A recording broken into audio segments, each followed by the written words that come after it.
ఈ సమయంలో దేవుని ప్రజలారా, మరి బైబిల్ గ్రంథంలో ఏమని రాస్తుందంటే, గుండె చెదిరిన వారిని బాగు చేయవాడని బైబిల్లో రాస్తుంది.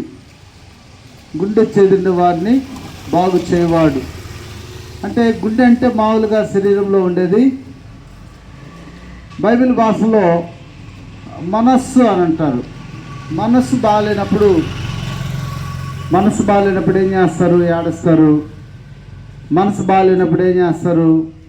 చనిపోవాలనుకుంటారు. మనసు బాగాలేనప్పుడు అందరికీ చెప్పుకుంటారు. కాబట్టి ఇటువంటి సమయంలో దేవుని బిడ్డలారా, ఈ మనసు బాగాలేనప్పుడు దుఃఖంగా ఉంటారు.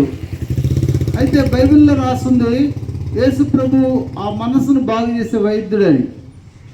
దేవుని ప్రజలారా, కాబట్టి ఒకానొక సమయంలో ఈ అగ్ని అభిషేక మందిరము అన్నటువంటి ప్రార్థనా మందిరానికి మరి నేను వచ్చి ఉంటున్నాను.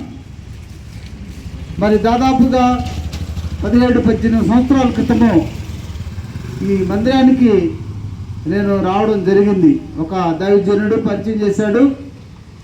వచ్చినప్పుడు ఇక్కడ దేవుని బిడ్డలారా,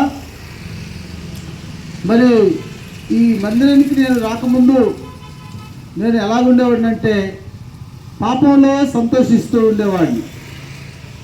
అయితే ప్రియమైన దేవుని ప్రజలారా, పాపం వదిలిపెట్టడానికి శక్తి సరిపోయేది కాదు. అయితే దేవుడు ప్రేమమయుడని రాస్తుంది.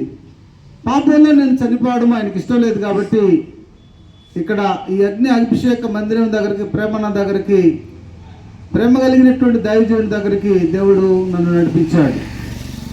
ఆ దినాల్లో ప్రతిరోజు కూడా మరి దైవజనుడు ప్రేమన్న గారితో కలిసి దేవుని మందిరానికి ప్రార్థనలకు రావడం వలన దేవునిలో ఉన్నటువంటి సంతోషం, యేసుప్రభువులో ఉన్నటువంటి సంతోషాన్ని అనుభవించడం జరిగింది.